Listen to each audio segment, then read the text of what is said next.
On the nose, I'm still getting that exact same thing. I have the wet ash from an ashtray. Every time I think about that, I just want to rub my tongue. Welcome to Whiskey is a Journey. My name is Peter Fasciano. Today's journey, we're going to head over to Igushima Distillery, formerly the White Oak Distillery, and we're going to be taking a look at the Akashi White Oak blended Japanese whiskey. Not exactly sure of all this. I think you might be seeing me do this a lot this episode because there's not a lot of definite information about this specific blended whiskey, but I'm going to try my best to give you the information that I have. And just like always, if you know better than I do, please let me know in the comments down below what I got right, what I got wrong, and if you can add anything to this.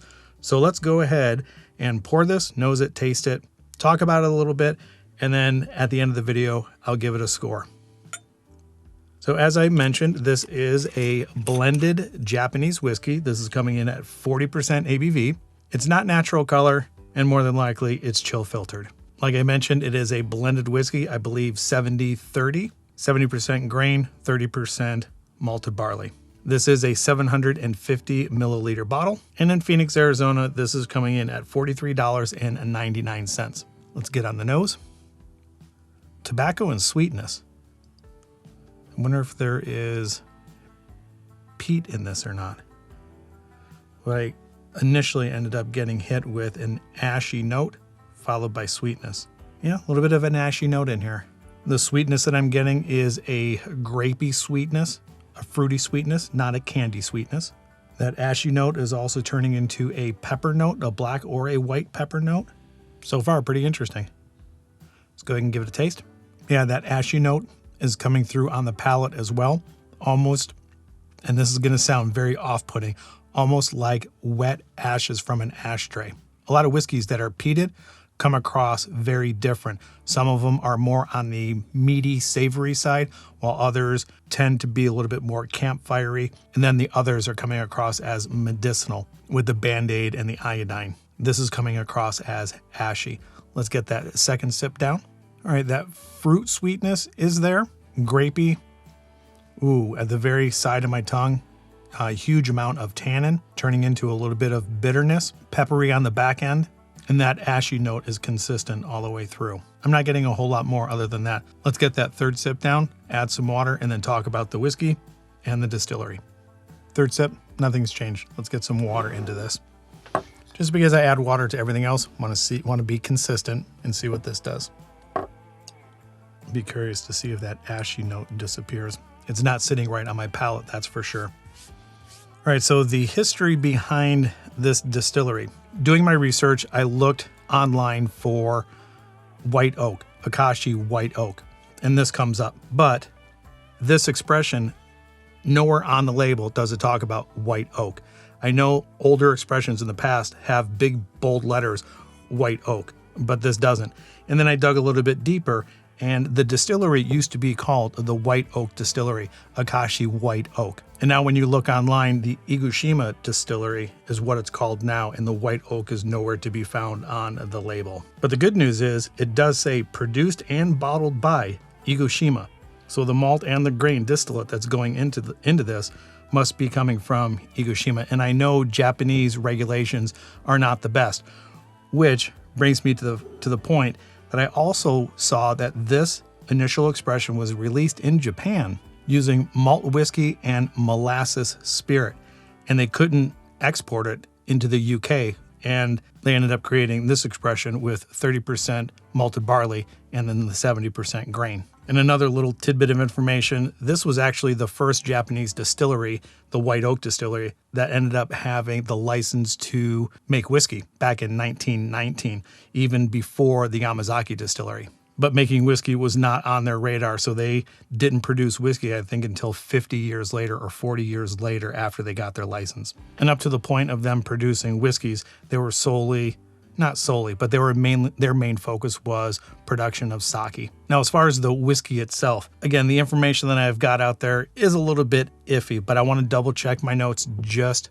to make sure that I'm getting this information correct. The Akashi White Oak is said to be aged in sochu casks for 3 years aged in ex-bourbon, and then finished in sherry casks for 2 years. And as I just mentioned, the blend in here, because it is a Japanese blended whiskey, is 30% malted barley and 70% grain. Whether or not this most current version of this is that, I'm not exactly positive. But let's just go ahead and go with that. And if you guys know any different, let me know in the comments down below. All right, now that the water had some time to do its thing, let's see if it did anything. On the nose, I'm still getting that exact same thing.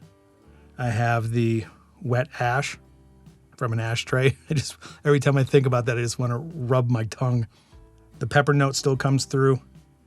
The sweetness is now tampered down just a little bit, or is now deep back behind the ash and the pepper. Get a little bit of an oaky note, and maybe that sweetness is coming through as far as vanilla, but it's buried way behind the dominant note, which is ash.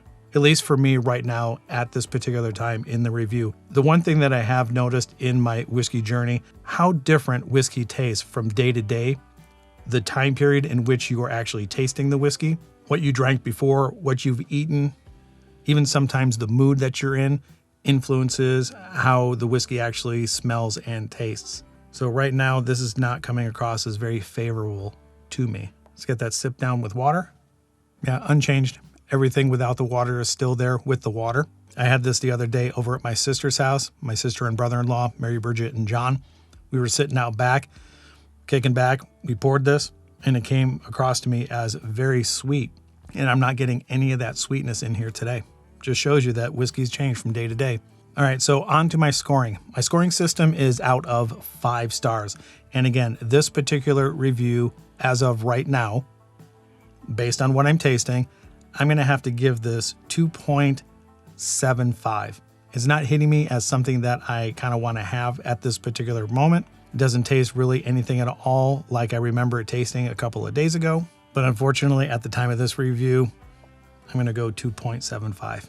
And I think a little bit of the price has something to do with that, $43.99. There are other whiskeys that have a better balance, better flavor, a better nose than this does. That's just how it is sometimes. So 2.75. If you guys are just now tuning into the channel and you're not subscribed to the channel and you're liking this information, go ahead and consider subscribing by just clicking on that subscribe button down below. I'm producing videos every Monday and Wednesday and the first Friday of every month. My Monday videos are a series of whiskeys that I do a little bit of a deeper dive, which you guys are watching right now. I'm currently on my Japanese whiskeys. As soon as I'm finished with that, I'm going to jump over to some ryes. My Wednesday videos are called Sip It or Skip It. That's where I have all of my whiskeys randomized on my phone. I spin the wheel, pull it off the shelf, and do a quick review, somewhere anywhere around 4 to 5 minutes long. And then every Friday, the first Friday of every month, I do a First Friday Flight Fight, where I take anywhere from 3 to 5 whiskeys, put them into a blind flight, taste them, talk about them, and then rank them in the order in which I like. So if any of that sounds interesting, go ahead and turn on that bell notification so when I do go live with a video, you'll be notified. Leave some comments down below if you know anything about Akashi White Oak, anything about the Ikushima distillery, and any information about Japanese whiskey in general. And with all that, enjoy your journey. We'll talk to you guys next time. Bye.